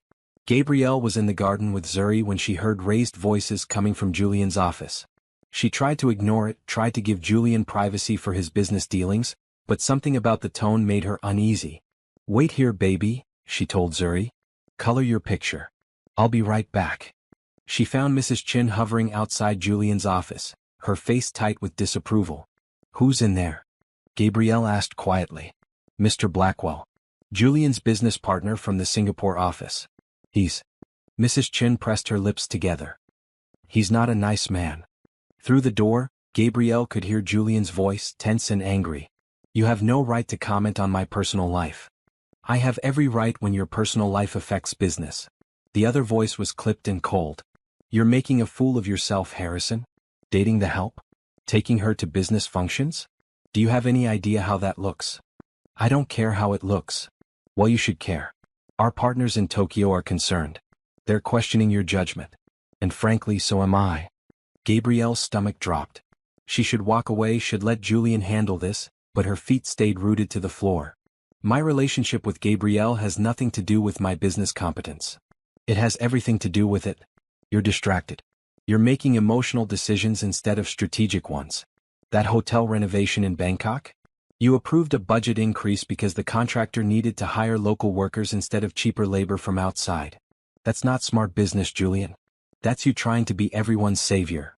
It's called having ethics. It's called being soft. And this woman has made you softer. She and that child have wrapped you around their fingers. They've seen your wealth and decided to secure their futures. Can't you see that? The sound of Julian's fist hitting his desk made both Gabrielle and Mrs. Chin jump. Get out. Julian. Get out of my office. Better yet, get out of my house. And while you're at it, get out of my company. Consider this your notice. I'm buying you out. You can't do that. We have a contract. Check clause 17. Either partner can initiate buyout procedures with 90 days notice. I'm invoking that clause. My lawyers will contact yours tomorrow. Now leave before I have security escort you out. Heavy footsteps approached the door. Gabrielle barely had time to step back before it flew open. Gregory Blackwell stood there, a man in his 50s with silver hair and a suit that probably cost more than Gabrielle made in a month. His eyes swept over her with contempt. So you're the woman causing all this trouble. I hope you're satisfied with yourself. Gabrielle didn't know what to say. Her mind was reeling from everything she'd heard. Leave her alone, Gregory. Julian appeared in the doorway, his face flushed with anger. You don't get to speak to her. I'll speak to whoever I want. And I'll make sure everyone in our industry knows what's happening here. How Julian Harrison threw away a partnership and his reputation for his maid and her brat. Say one more word about them and I will destroy you. I have the resources, the connections, and the motivation. Try me. Gregory's jaw worked like he wanted to say more, but something in Julian's expression stopped him. He turned and stalked toward the front door, slamming it hard enough to rattle the windows. Silence filled the hallway. Julian stood perfectly still, his hands clenched into fists, his breathing harsh. Julian, Gabrielle said softly. Don't. He held up a hand. Just, give me a minute. She watched him struggle with his composure, saw the moment he got control back. When he looked at her again, his eyes were full of pain. How much did you hear? Enough. Julian, I'm sorry. I never meant to cause problems for you. You didn't cause anything. Gregory is a bigot and a hypocrite. He was looking for an excuse to fight about this partnership anyway. You were just convenient ammunition. He said our partners in Tokyo have concerns. They don't. He's lying. I talked to them last week and everything is fine. He's just trying to manipulate me. But what if he's right? What if I am distracting you? What if people really are questioning your judgment? Julian's expression shifted from anger to determination. Then let them question. Gabrielle, I'm not giving you up because some narrow-minded business associates don't approve. I'm not sacrificing my personal happiness for appearances. If that costs me business, then so be it. You can't mean that. Your company is everything to you. No, it's not. It was everything, but now I have you and Zuri. That changes what matters. Gabrielle felt tears building. Julian, we need to be realistic. I'm a housekeeper. You're a billionaire. This was always going to be complicated. Are you saying you want to leave? No. I'm saying I don't want to be the reason you lose everything you've built. Julian closed the distance between them and took her hands. Listen to me carefully. I've lost people before. I've lost opportunities before. But I've never had what I have with you. I've never felt this complete, this happy, this alive. I'm not letting that go because Gregory Blackwell thinks I should marry someone from my social class. What if it's not just him? What if other people feel the same way? Then we prove them wrong. We build a life so beautiful, so genuine that no one can question it. And if they still do, then they're not worth our time. Mrs. Chen cleared her throat from where she'd been standing nearby. If I may, Mr. Harrison is right. I've worked in wealthy households for 30 years. I've seen marriages of convenience, relationships built on status, partnerships that looked perfect on paper but were hollow inside. What you two have is rare. Don't throw it away because one bitter man tried to poison it. Gabrielle wanted to believe them. She wanted to trust that love really could overcome every obstacle. But the words Gregory had used echoed in her mind. She and that child have wrapped you around their fingers. They've seen your wealth and decided to secure their futures. Was that what people would always think? That she was a gold digger who'd manipulated a lonely billionaire? That evening, Gabrielle was quiet during dinner. Zuri chattered about the butterflies she'd seen in the garden, but Gabrielle could barely focus. Julian kept sending her concerned glances, but she couldn't meet his eyes. After Zuri was in bed, Julian found her in the studio, staring at a blank canvas. Talk to me, he said quietly. I'm thinking about leaving. The words hung in the air like broken glass. Julian went very still. Leaving the house? Or leaving me? Both. Maybe. I don't know. Gabrielle turned to face him, tears streaming down her face. I can't be the reason you lose your business. I can't be the reason people think less of you. And I can't have Zuri growing up hearing that her mother is a gold digger who trapped a rich man. No one who matters thinks that. But some people do. And those people have power in your world. What if it affects your business? What if it affects Zuri? What if she grows up with people whispering behind her back about how her mother seduced a billionaire? Julian crossed the studio and took her face in his hands. Then we teach her that other people's opinions don't define her worth. We teach her that sometimes doing the right thing means being judged harshly. We teach her to be brave enough to love and strong enough to ignore the noise. That's easy to say when you have money, when you have power. But I don't have those things. I'm vulnerable, Julian. Zuri is vulnerable. If this goes wrong, we have nothing to fall back on. Yes, you do. You have me. Forever. Forever is a long time. Not long enough. Julian pulled a small box from his pocket and Gabrielle's breath caught. I bought this 2 weeks ago. I was going to wait until Tokyo to ask you properly, with a romantic setup and champagne and everything you deserve. But Gregory's visit made me realize something. Life is short. Happiness is rare. And when you find it, you hold on to it with both hands. He opened the box to reveal a simple but beautiful diamond ring. Gabrielle Washington, will you marry me? Will you let me spend the rest of my life proving that love matters more than status, that family matters more than money, and that you and Zuri are worth more than anything else I could ever have? Gabrielle looked at the ring, at Julian's hopeful face, at the future he was offering. Every logical part of her brain screamed to say no, to protect herself and Zuri from potential heartbreak. But her heart, the part that had been broken and pieced back together, the part that had learned to love again, that part whispered something else. Say yes. Take the leap. Trust that kindness and hope and love can lead the way. Yes, she whispered. Yes, I'll marry you.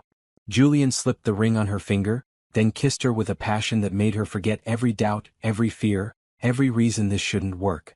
When they pulled apart, they were both crying and laughing at the same time. I love you, Julian said.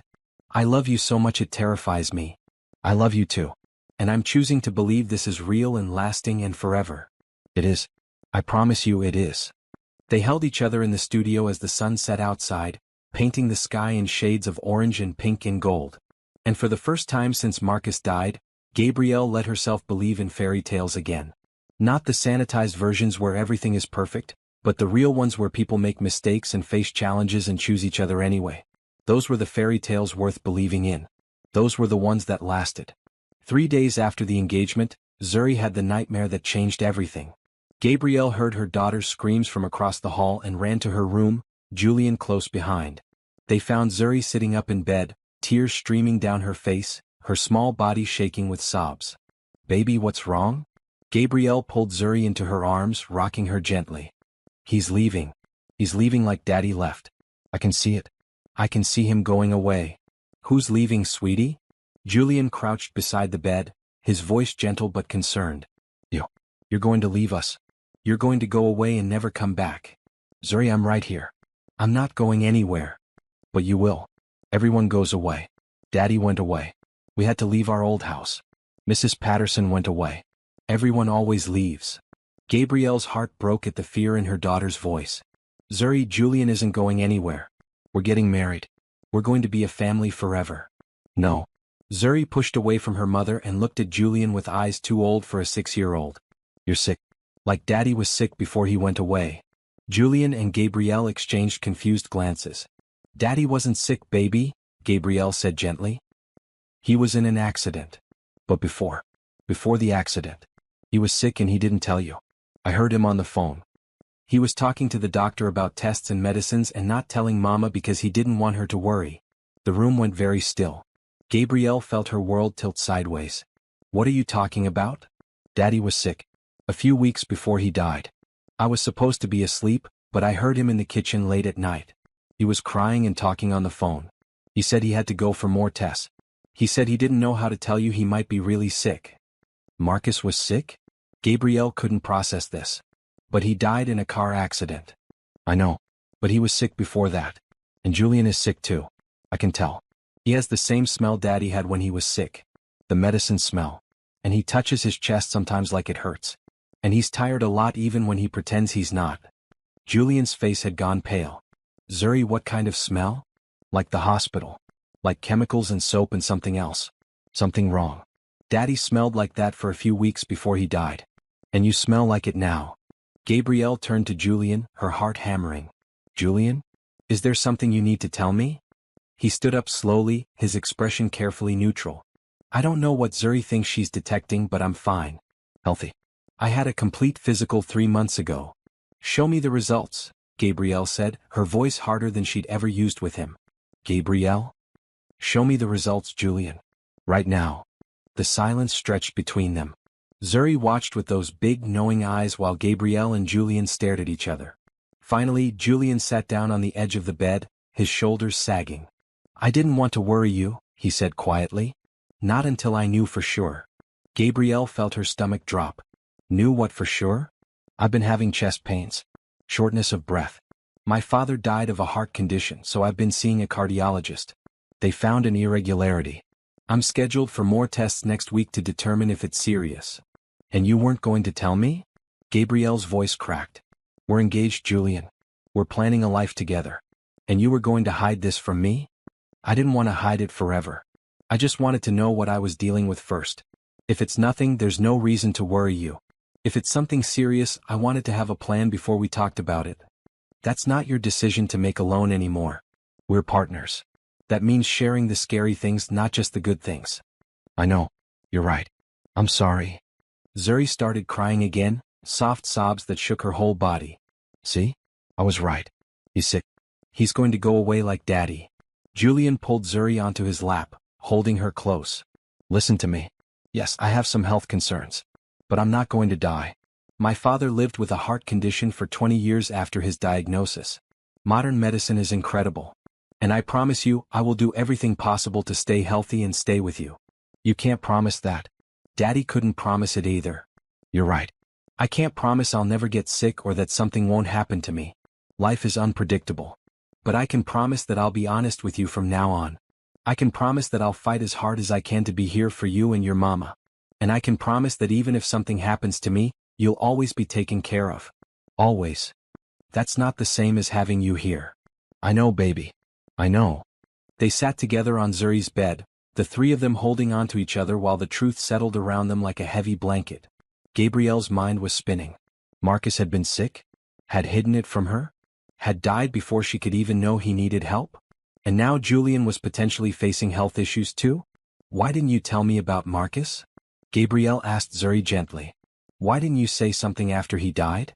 "I thought maybe I heard wrong. Maybe it was a dream. And then Daddy died in the accident and everyone said it was just an accident, so I thought maybe the sick part wasn't real. But I've been remembering it more and more.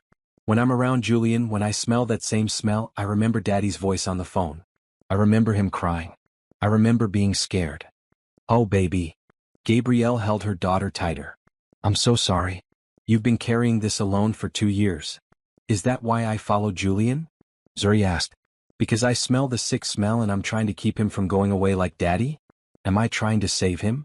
The question broke Gabrielle's heart into pieces. This 6-year-old child had been trying to prevent another tragedy, had been following Julian around not just because he reminded her of her father, but because she'd recognized warning signs she couldn't articulate. You were trying to protect someone you love, Julian said, his voice rough with emotion. That's not wrong, Zuri. That's brave and beautiful and shows how much your heart cares. But here's the thing, you can't protect people from everything. You can't stop bad things from happening just by being near someone. Life doesn't work that way. Then what can I do? You can love us. You can be present. You can tell us when you're scared so we can be scared together. And you can trust that we're doing everything we can to stay healthy and safe. But what if it's not enough? Then we'll deal with it together. As a family. That's what families do. Zuri nodded slowly, still crying but calmer now. I don't want you to die, Julian. I don't want to die either. I have too much to live for now. You and your mama, you're my reasons to fight for every day I can get. They stayed in Zuri's room until she fell back asleep, exhausted from the emotional revelation. Then Julian and Gabrielle moved to his study, where they sat in silence for a long time. I need to see your medical records, Gabrielle finally said. All of them. No more secrets. Okay. I'll get them tomorrow. And I need you to promise me something. No more hiding things to protect me. I'm stronger than you think. I survived losing Marcus. I survived being a single mother. I survived poverty and grief and starting over. I can handle whatever your health issues are, but I can't handle lies. I wasn't lying. I was just omitting truth, which is the same thing. Julian, I love you. But I can't marry someone who thinks they need to protect me from reality. I need a partner who trusts me to face hard things together. Julian looked at her with such raw vulnerability it made her chest ache. I'm scared. I'm scared that if you know how serious this might be, you'll leave. You'll decide it's not worth the risk of losing another person you love. And that's your decision to make for me? Whether I can handle the risk. No, you're right. I'm sorry. I've been alone for so long, making decisions by myself, that I forgot what partnership actually means. Then let's practice. Tell me everything. Right now. All of it. Julian took a deep breath and told her. The chest pains had started 6 months ago, random and mild at first, then increasing in frequency and intensity. The cardiologist had found an abnormal heart rhythm and evidence of possible arterial blockage. The test scheduled for next week would determine if he needed surgery or if medication could manage the condition. Worst-case scenario? Gabrielle asked, keeping her voice steady even though her hands were shaking. Worst case? The blockages are severe and I need immediate surgery with a long recovery time. Best case? It's manageable with medication and lifestyle changes. Most likely case? Somewhere in between. And you were going to face all of this alone? I was going to tell you after the test. Once I knew what we were dealing with. We're dealing with it now. Today. Together. Because that's what families do. Julian pulled her close, and Gabrielle let herself be held even though part of her wanted to rage at him for keeping secrets. But anger could come later. Right now they needed to be united for Zuri's sake. She's been trying to save me, Julian whispered into Gabrielle's hair. This whole time she's been trying to prevent another loss. How does a 6-year-old even think like that? Children who've experienced trauma are hypervigilant. They look for warning signs. They try to control situations to prevent more pain. I should have seen it, should have understood what her following behavior really meant. We both should have. But we understand now. And we can help her process this properly. And your health issues? We face them together. You're right. No more secrets. No more protecting you from things you have a right to know. We're partners in this, whatever comes. Gabrielle looked at her engagement ring, at the symbol of a future that had suddenly become uncertain again. She thought about walking away, about protecting herself and Zuri from another potential loss. It would be the logical thing to do. But love had never been logical. I'm not going anywhere, she said firmly. Health issues, business problems, whatever comes, we face it together. That's what I'm choosing. That's what I want Zuri to see, that we don't run from hard things, we run toward each other through them. Even if it means losing me someday? Even then. Because having you for whatever time we get is better than not having you at all. I learned that with Marcus. I'd rather have 1 year of real love than a lifetime of safe distance.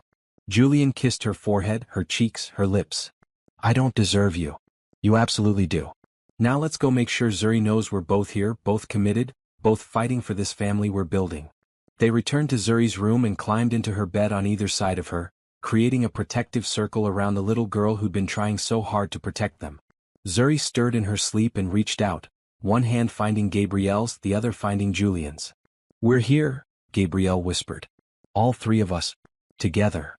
And for the first time in 2 years, Zuri slept through the night without nightmares, knowing the truth and knowing she wasn't alone in facing it. 6 months later, the garden at the Harrison estate had been transformed into something magical. White chairs lined a grassy aisle leading to an arbor covered in climbing roses and jasmine. Late afternoon sunlight filtered through the leaves, creating patterns of gold and shadow across everything. But the most beautiful addition wasn't the flowers or the decorations. It was the stone memorial bench in the corner of the garden, designed with simple elegance and bearing a plaque that read, "In loving memory of Marcus Washington. Father, husband, forever in our hearts." Zuri sat on that bench now, wearing a maroon flower girl dress, her hair styled with tiny white flowers woven through her curls. She traced the letters of her father's name with one finger, her expression peaceful. Daddy would like this, wouldn't he, Mama? Gabrielle crouched beside her daughter, careful not to wrinkle her blue wedding dress. He would love it, baby. He'd be so happy for us. I think he'd like Julian. They're both kind. They both read good stories. They both make you smile. I think they would have been friends. Will you tell Julian about Daddy sometimes? So he knows who Daddy was. Every day. Your daddy is part of our story, Zuri. He always will be. Julian appeared around the corner of the garden, looking handsome in his dark green suit. His face lit up when he saw them. Almost time. Everyone's waiting. He'd been cleared by his cardiologist 2 weeks after Zuri's revelation. The blockages were real but manageable with medication and lifestyle changes. No surgery needed, just careful monitoring and healthy habits. The relief had been profound, but even if the news had been worse, Gabrielle knew she would have chosen this path. Julian sat on the memorial bench beside Zuri. Your dad would be proud of you, you know. You're brave and smart and kind. All the things a dad hopes his daughter will be. Are you going to be my dad now? I'm going to be your Julian. Your stepdad. Someone who loves you like a dad but knows your real dad is irreplaceable. Is that okay? Can I call you Dad sometimes? Julian's eyes filled with tears. If you want to, I would be honored. Okay. But I'll still call you Julian too. Because you're both. You're Julian who's also going to be my dad. That works perfectly. Mrs. Chin appeared on the garden path. It's time. Everyone's ready. The ceremony was small and intimate. Julian's sister Rebecca served as maid of honor. His business manager stood as best man. The staff lined the chairs, along with a few close friends and family members.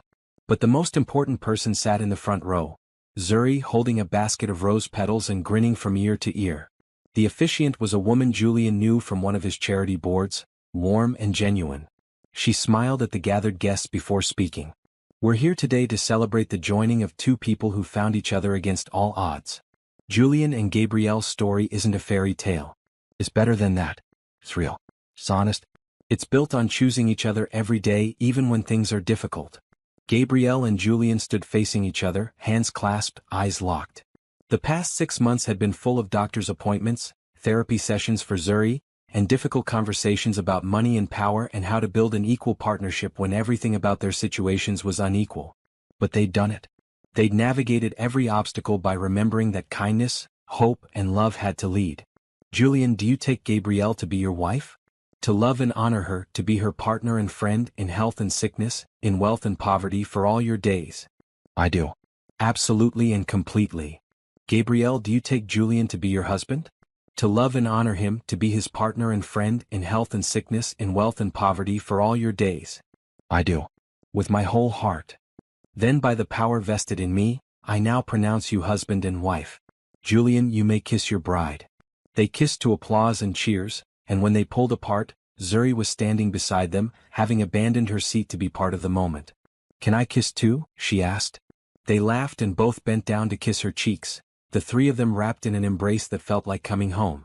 The reception was held in the mansion's ballroom, transformed with flowers and lights and joy. They danced and ate and celebrated not just a wedding but a family being formed. Julian's business associates who'd expressed concern about his choice of bride found themselves charmed by Gabrielle's intelligence and grace. Those who couldn't accept it simply weren't invited. "I have an announcement," Julian said when it was time for speeches. Everyone quieted, glasses raised for a toast. "Gabrielle and I have been discussing how to build a life that honors both where we've been and where we're going. We've decided to start a non-profit organization focused on helping single parents and their children." Gabrielle stepped forward, her hand in Julian's. "It will be called the Marcus Washington Foundation, named after my late husband.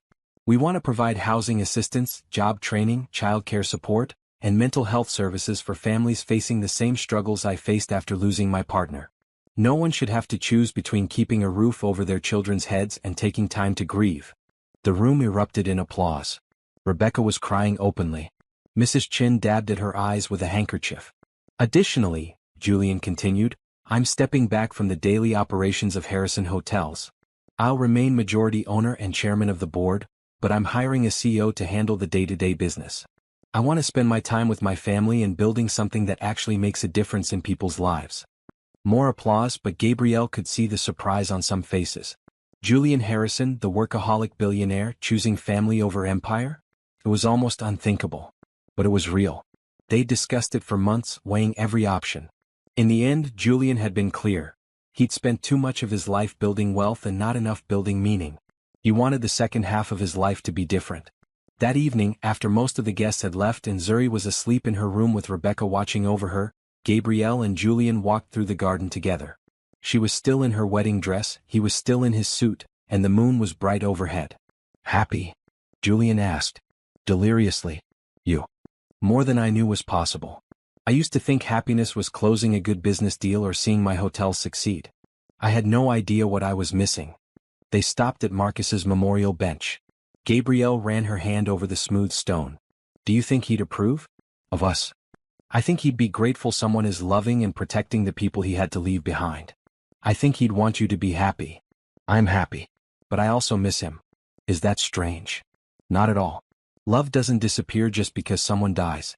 You get to keep loving him and build a new love with me. They don't cancel each other out." "How did you get so wise?" "Therapy. Lots and lots of therapy." They laughed together, the sound carrying across the quiet garden. This was their life now. Not perfect, not without challenges, but real and honest and full of love. The Marcus Washington Foundation launched 3 months later with offices in 5 cities and plans to expand nationwide. Gabrielle split her time between managing the foundation and painting in her studio. Her work started attracting attention from local galleries, and she had her first small exhibition scheduled for the following spring. Julian kept his promise to step back from daily business operations. He consulted on major decisions but spent most of his time on the foundation and with his family. His health remained stable with medication and regular checkups.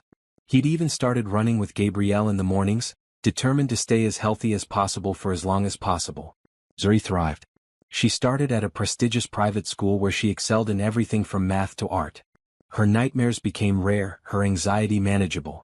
She talked about her father often, keeping his memory alive through stories and pictures and visits to his grave with flowers she grew in the garden Julian had taught her to tend. "I'm working on a school project about family," she told them one evening at dinner. She was 7 now, growing taller and more confident every day. "We have to draw our family tree. But mine is complicated." "Why complicated?" Gabrielle asked. "Because I have Daddy in heaven and I have Dad Julian here and I have you, Mama. How do I show all of that on one tree?" Julian considered this carefully. "What if your tree has 2 branches? One branch is your original family, your birth parents, your father who died. The other branch is your chosen family, me, any siblings you might have someday, the extended family we're building. Both branches are part of the same tree, both equally important. Can I do that? Can I put both on my project?" "Absolutely. Your teacher will understand. And if they don't, we'll explain together." Zuri nodded, satisfied. "I like having 2 branches. It means I get more people to love me." "That's exactly right," Gabrielle said, her throat tight with emotion. 1 year after the wedding, they gathered in the garden for a small ceremony of their own design. They planted a tree, a young oak that would grow strong and tall, its branches eventually providing shade for future generations. This is our family tree, Julian explained to Zuri as they packed dirt around the roots. It's going to grow with us. Every year we'll measure how much taller it's gotten, how much wider its branches have spread. And someday maybe your children will climb in it.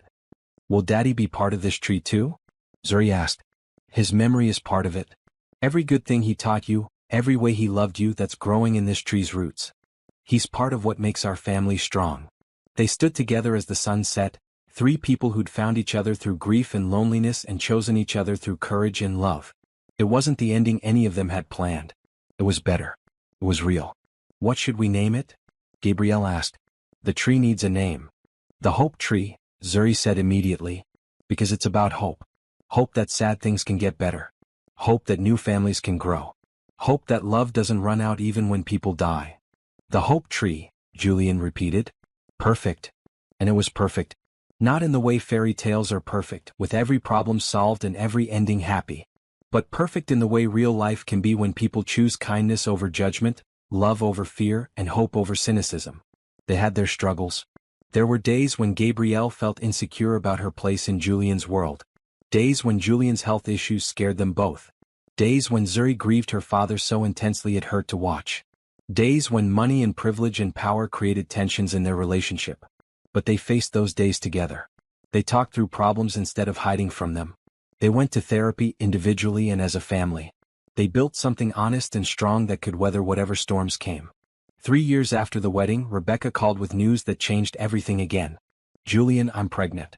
After years of trying, it's finally happening. That's wonderful. Julian was genuinely thrilled for his sister. But I'm scared. What if something goes wrong? What if I'm not a good mother? What if? Then you'll have family to help you. That's what we do. We help each other. He hung up and turned to Gabrielle, who'd overheard the conversation. We should be closer to Rebecca. She's going to need support during the pregnancy and after. Are you thinking of moving? I'm thinking of building. There's land adjacent to this property. What if we built a compound? Multiple houses, shared common areas, space for everyone to have privacy but be close when needed. Your friend Rachel keeps saying she wants to move back to this area. We could build her a house too. Create a community of chosen family. Gabrielle thought about it.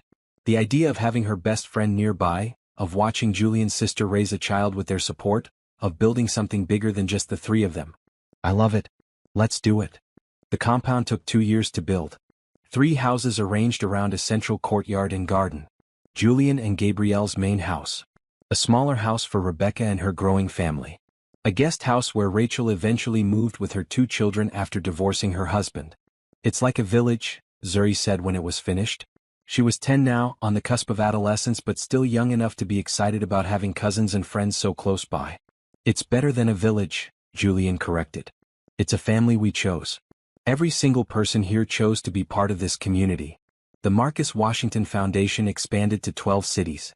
They'd helped over 5,000 single-parent families find stable housing and employment. Gabrielle's paintings were now featured in galleries across the country, with all proceeds going to the foundation. Julian's hotels continued to thrive under his CEO's management, providing the financial foundation for everything they built. But the real success wasn't measured in money or achievements. It was measured in moments, Zuri laughing with her cousins in the garden. Rebecca's baby taking his first steps while everyone cheered. Rachel finding love again with someone who appreciated her strength. Julian's latest heart checkup showing continued stability. Gabrielle's smile when she walked through the garden every morning, taking in the beauty they'd created together. On what would have been Marcus's 40th birthday, they held a small ceremony at the memorial bench. Zuri was 11 now, thoughtful and articulate beyond her years. I want to say something, she told the small group gathered. Gabrielle, Julian, Rebecca, Rachel, and a few close friends. Everyone thinks I was little when my dad died, so I don't remember him well. But that's not true.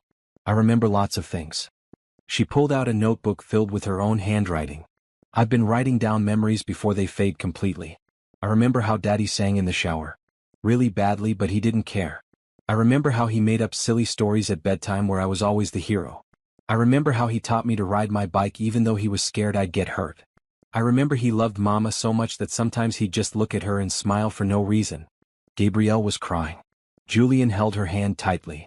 Dad Julian, Zuri continued, using the name she'd settled on, You're different from my first dad. You read different books and tell different jokes and teach me different things. But you love me just as much. You love Mama just as much. And that's not confusing or bad. That's just the way love works. It grows and changes and makes room for everyone. Come here, Julian said, his voice rough with emotion. Zuri walked into his arms and Gabrielle joined them, the three of them holding each other while friends watched with tears in their own eyes. Your father would be so proud of you, Julian whispered to Zuri. Proud of how smart you are, how brave you are, how you've taken your grief and turned it into strength. You helped me do that. Both of you.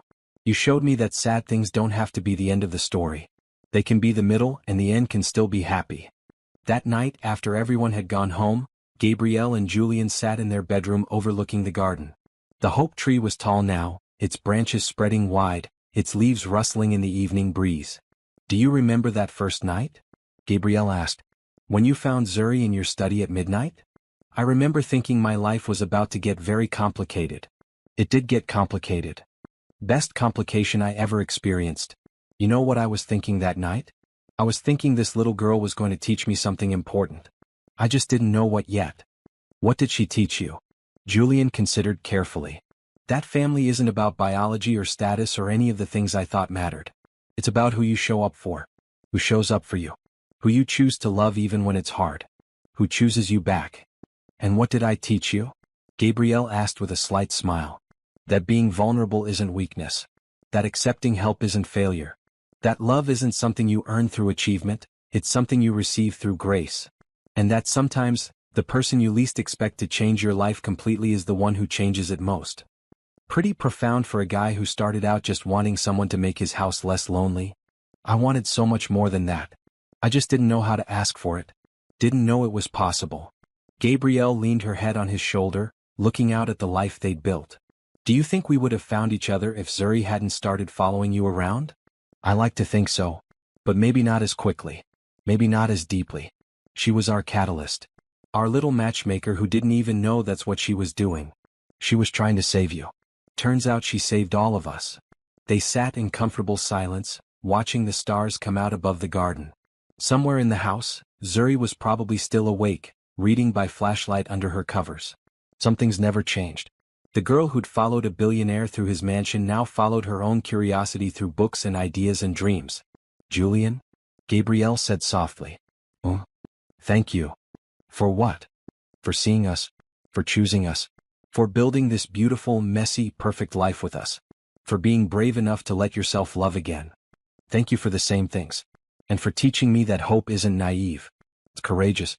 It's choosing to believe in good things even when you've experienced bad ones. Hope and love and kindness, Gabrielle said. That's what leads the way, right? Every time. No matter what. And so the story ends where it began. With a little girl, a lonely man, and a woman trying to build a life from broken pieces. But now those pieces have been reassembled into something new and strong and beautiful. A family forged not through biology or circumstance but through choice and love and the courage to hope for better days. The maid's little girl kept following the billionaire until she didn't need to anymore. Until she knew with absolute certainty that he would never leave, never disappear, never be lost the way her first father was lost. And in teaching him how to be found, she found herself. They all did. That's the power of love. That's the magic of choosing each other. That's the beauty of building family from hope and kindness and the brave decision to try again. That's how happy endings really work.